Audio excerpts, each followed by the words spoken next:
ఈ రోజు కథ అయితే చాలా ఇంట్రెస్టింగ్ గా ఉంది. కార్తీక్ దీప ఇద్దరికి అందిన గుడ్ న్యూస్ తో మొత్తం కథ అంతా మారిపోయింది. అలాగే జోష్న కూడా తనే కూతుర్ని అని కన్ఫర్మ్ అయిపోయింది. సో అసలు ఈ రోజు ఏం జరిగింది అనేది నేను మీకు షార్ట్ కట్ లో సింపుల్ గా చెప్తాను.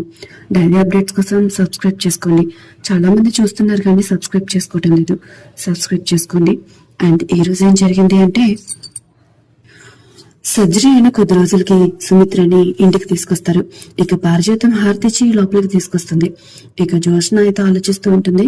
సో ఆపరేషన్ జరిగింది కాబట్టి తనే కూతుర్ని అని కన్ఫర్మ్ చేసుకుంటుంది.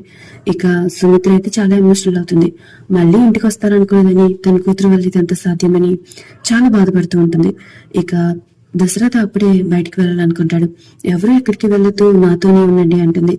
బట్ ఇప్పుడే వస్తానని చెప్పి సుమిత్రని పారిజాతం దగ్గర వదిలిపెట్టి తనైతే బయటకు వెళ్ళిపోతాడు. ఇప్పుడు డాడీ ఎక్కడికి వెళ్తున్నాడు, కనీసం నాతో ప్రేమగా కూడా మాట్లాడలేదు అని జోష్న అనుకుంటుంది. నెక్స్ట్ సీన్ లో అయితే మనకి కార్తీక్ దీప ఇద్దరిని చూపిస్తారు. ఇద్దరు కూడా కూర్చొని ఆలోచిస్తూ ఉంటారు. అత్తయ్య ఇంటికి వెళ్ళిపోయింది, ఇప్పుడు మనల్ని పంపించేస్తారు. ఇంటికి వెళ్ళాక అమ్మతో ఏం మాట్లాడాలో. అమ్మ ఖచ్చితంగా ఇంట్లో అయితే ఉండదు, అలానే నాన్న దగ్గరికి వెళ్ళదు. అలానే నేను నిన్ను వదులుకోలేను, అమ్మని వదులుకోలేను. సో ఒకటే సమస్యకి పరిష్కారం నిజం చెప్పాలి, కానీ నిజం చెప్పిన తర్వాత ఇంకా పెద్ద సమస్యలు వస్తాయి అని కార్తీక్ అంటాడు. సో వాళ్ళు వెళ్దాం అనుకునేసరికి డాక్టర్ వస్తాడు.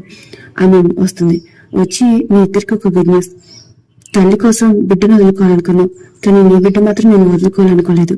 నీ బిడ్డ నీతోనే ఉంది, తను సేఫ్ గా ఉంది అని డాక్టర్ చెప్తుంది. ఇక ఇద్దరు కూడా చాలా హ్యాపీగా ఫీల్ అవుతూ ఉంటారు. అసలు అన్ని సమస్యల్ని కూడా మీరు పరిష్కరించారు, థ్యాంక్ యూ సో మచ్ అని కార్తీక్ అంటాడు. ఇక ఈ విషయం మీకన్నా ముందు మీ నాన్నగారికి చెప్పాను అని చెప్పి డాక్టర్ అంటుంది. ఇక కార్తీక్ దీప ఇద్దరు కూడా ఇంటికి వచ్చేస్తారు. ఇక జోష్న ఆలోచిస్తూ ఉంటుంది, దశరథ ఎక్కడికి వెళ్ళాడా అని. పారిజాతం వస్తే తనను ఒక హెల్ప్ అడుగుతుంది. సో ఓకే అంటుంది పారిజాతం. నెక్స్ట్ సీన్ లో అయితే ఇక కార్తీక్ వాళ్ళమ్మ బ్యాగ్ సర్దుకొని రెడీగా ఉంటుంది బయటికి వెళ్ళిపోవడానికి. వాళ్ళ నాన్న కూడా అక్కడే ఉంటాడు. అండ్ దీప వాళ్ళ అత్తయ్య ఉంటుంది కదా, తను కూడా ఉంటుంది. ఇక కార్తీక్ దీప ఇంటి దగ్గరికి వస్తే వాళ్ళని గుమ్మం దగ్గర ఆపి హారతి ఇచ్చి వాళ్ళ లోపలికి రావడం, మేము బయటకు వెళ్దాం, ఒకేసారి జరగాలి అని కార్తీక్ వాళ్ళ అమ్మ అంటుంది. చెప్పేది వినవా అని కార్తీక్ లోపలికి వస్తాడు. ఇక వాళ్ళు ఏమైనా చెప్దాం అనుకునేసరికి ఇద్దరు కూడా చెప్పనివ్వరు, మాట్లాడుతూనే ఉంటారు. ఇక వాళ్ళు ఏం మాట్లాడకుండా అలాగే చూస్తూ ఉంటారు. సరే వెళ్ళాలనుకుంటే వెళ్ళిపోండి, ఎవరెక్కడికి వెళ్ళాలనుకుంటే అక్కడికి వెళ్ళిపోండి, నేను చెప్పేది వినొద్దు అని కార్తీక్ అంటాడు. ఇక వినడానికి ఏముంది అని వాళ్ళు అంటూ ఉంటే ఇంతలో దశరథ వస్తాడు. వినాలి, చెప్పింది వినాలి. నేను నీకు ఇచ్చిన మాట ఎప్పుడు తప్పలేదు.